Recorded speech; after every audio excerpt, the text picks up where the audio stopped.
Okay, so this is the video on explaining how I unwrapped and textured the cannon. There's a fair few elements. 1, 2, 3, 4, 5, 6, 7, 8, 9, 10, 11, 12, 13, 14, 15. There's 15 elements here.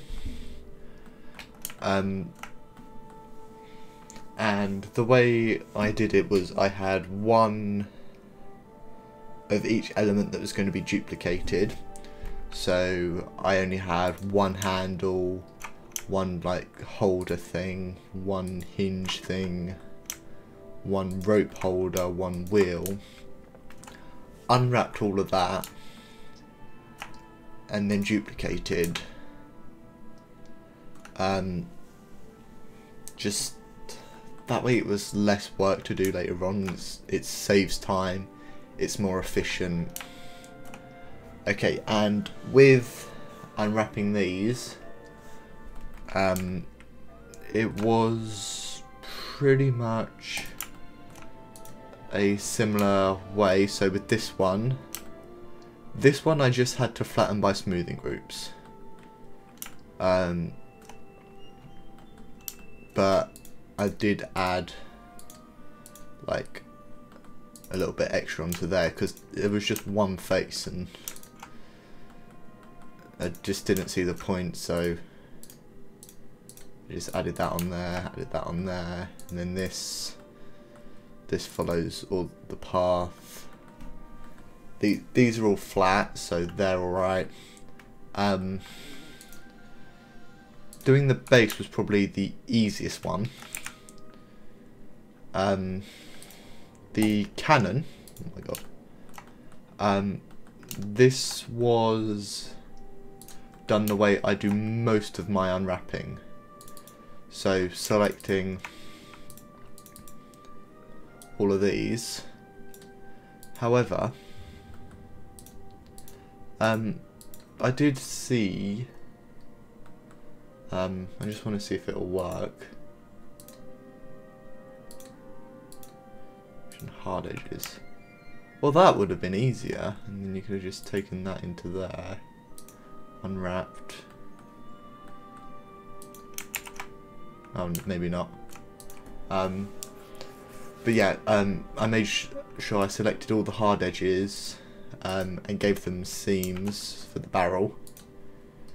So that one, and just so on, going all the way down.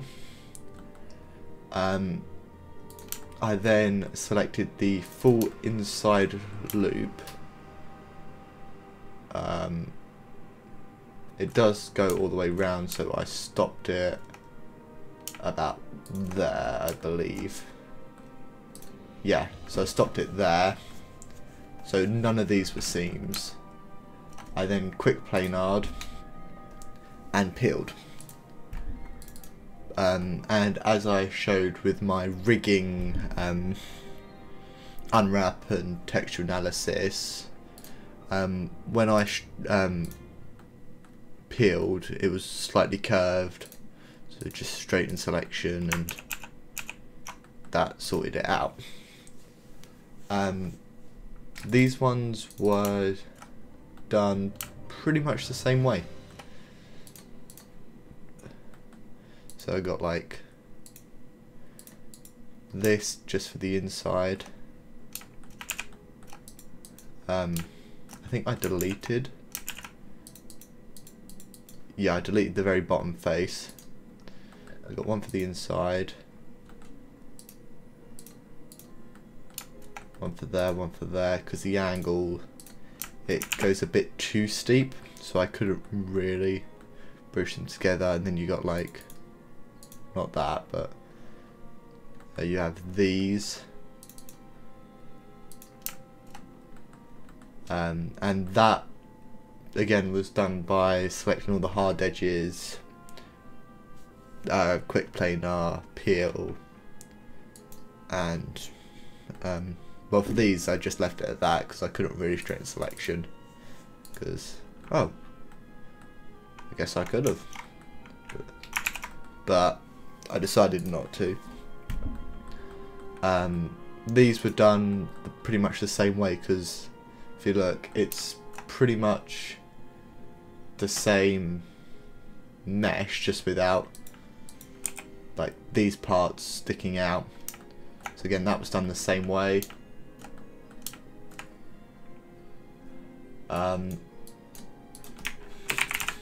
The wheels, again, are done the exact same way. So seam, seam, seam, and I tried to keep all my seams roughly at the bottom, as they were furthest away from the character's eye,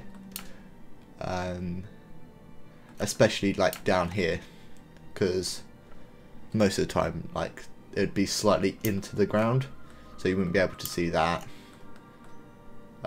These ones, again, same way with the seam at the bottom, because the player can't see it. So yeah, that's about it. And like I said, I had one of every element unwrapped. I then duplicated it in the modelling and just repacked. Overall, the packing's quite good. I mean, there's a little bit of wasted space here, but other than that, I feel it's generally alright, and I probably could have just scaled these up or something like that, just packed them in a little bit better. Yeah, that was the unwrapping. Onto the texturing. If I just uncheck everything, I should keep the AO. Alright, so for the baking, again, same thing, bake. Especially around here, you can see the difference the bake does. I think it would probably be easier to see with that off. Yeah, you can see what the bake does, especially like around here.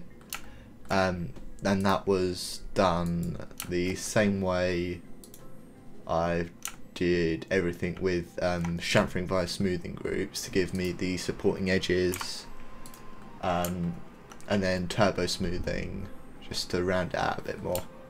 Overall, it came out really nice. So once that was baked, again, first of all, I added a bit of AO,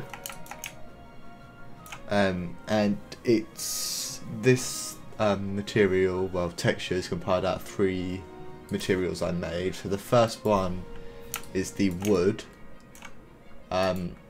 It's my dining table texture.